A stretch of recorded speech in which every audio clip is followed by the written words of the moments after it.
Sir Syed Ahmad Khan retired from the government job in the year. Sir Syed Ahmad Khan government job سے کب retire ہوتے ہیں؟ 1876 میں یہ ریٹائر ہو جاتے ہیں. اور سر سید احمد خان کے بارے میں پھر یہ سوال پوچھا جاتا ہے کہ ان کی ڈیٹ آف برتھ وہ کیا ہے اور پھر ڈیٹ آف ڈیتھ کیا ہے. یہ ہے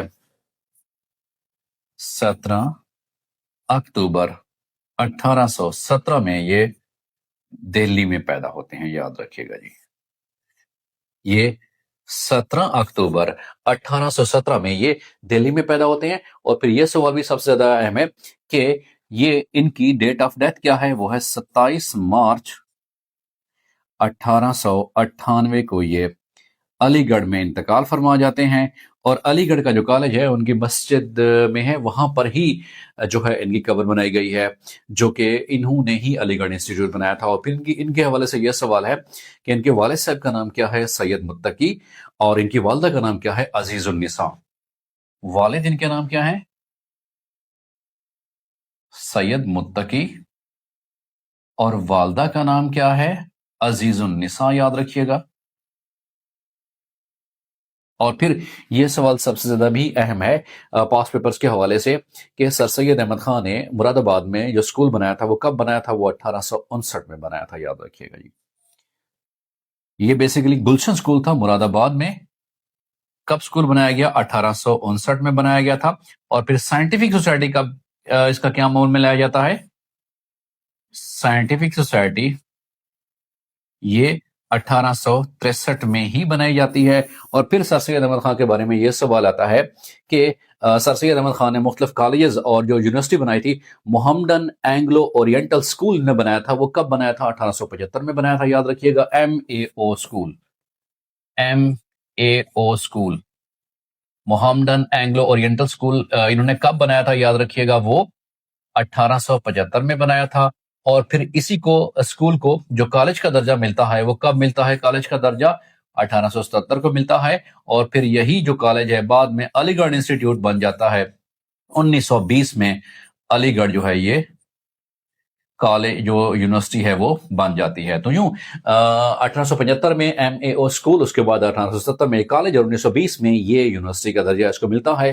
تو یہ بھی سوال سب سے اہم ہے کہ ان کی ایجوکیشن سکسیس کے حوالے سے. اور پھر انہوں نے سائنٹیفک سوسائٹی کب بنائی تھی؟ 1863 میں بنائی تھی. مراد آباد میں اسکول کب بنائے تھے؟ 1859 میں بنائے تھے. ان کے والد محترم کا نام کیا ہے؟ سید متقی. والدہ کا نام کیا ہے؟ عزیز النساء. ڈیٹ آف برتھ کیا ہے؟ وہ ہے 17 اکتوبر 1817 ہے. دلی میں پیدا ہوئے اور 27 مارچ 1898 کو یہ علی گڑھ میں انتقال فرما جاتے ہیں. اور پھر یہ سوال بھی سب سے زیادہ اہم ہے کہ ان کی جو تصانیف ہیں وہ کون سی ہیں؟ رسالہ اسباب بغاوت ہند، آثار السنادید اور خطبات احمدیہ. خطبات احمدیہ ان کی مختلف کتابوں کے نام ہیں. اور یہ جو خطبات احمدیہ لکھی گئی تھی یہ بیسیکلی ایک انگلش جو رائٹر تھے انہوں نے لائف آف محمد کے بارے میں نعوذ باللہ کچھ کریٹیسزم کی تھی. تو اس کریٹیسزم کے حوالے سے سر سید احمد خان نے یورپ کا سفر کیا تھا اور پھر انجیل کے مختلف ریفرنسز دے کر خطبات احمدیہ پیارے نبی محمد صلی اللہ علیہ وسلم کی شان بیان کی تھی. تو یوں اس حوالے سے بھی سوال پوچھا جا سکتا ہے کہ کس کے ریسپانس میں تھی. یہ ایک بک لکھی گئی تھی لائف آف محمد کے حوالے سے. اور پھر انہوں نے ہی سر سید احمد خان نے بھی ایک جو ایجوکیشنل سروسز کے حوالے کے ساتھ ساتھ میں ہے لائل محمدن آف انڈیا بھی لکھی تھی. یاد رکھیے گا. Loyal Mohammedans of India, loyal Mohammedans of India. India کے وفادار مسلمان، انڈیا کے وفادار محمدی جو ہیں، کیونکہ 1857 کی جنگ آزادی کے بعد جو ہندو تھے وہ انگریزوں کو یہ باور کرانے میں کامیاب ہوئے تھے کہ بھئی 1857 کی جنگ آزادی تھی اس کے پیچھے جو مین محرک تھے، اس کے پیچھے جو سب سے زیادہ اعلیٰ کار تھے، سہولت کار تھے، وہ مسلمان ہی تھے. ہم تو آپ کے ساتھ میں تھے. پھر یہ سر سید احمد خان تھے جو کہ انگریزوں کو یہ قائل کر رہے تھے کہ بھئی مسلمانوں جو تھے وہ بالکل ایسا بھی نہیں تھا، ہندو بھی ساتھ میں تھے. تو یوں ایک طرح کے مسلمانوں کی تائید بھی انہوں نے کی تھی. اور پھر اس وقت اگر دیکھا جائے تو sir Syed Ahmad Khan at the same time وہ سیاسی بھی خدمات دے رہے تھے، ایجوکیشنل بھی خدمات دے رہے تھے. تو ان کی خدمات کے حوالے سے یہ بھی سب سے اہم ہے کہ ٹو نیشن تھیوری اگرچہ بعد میں قائد اعظم نے دی تھی لیکن سب سے پہلے اس کا آغاز کام ہوا تھا وہ سر سید احمد خان نے ہی کیا تھا. تو ٹو نیشنز تھیوری دو قومی نظریے کا سب سے پہلا سہرا کس کے سر جاتا ہے؟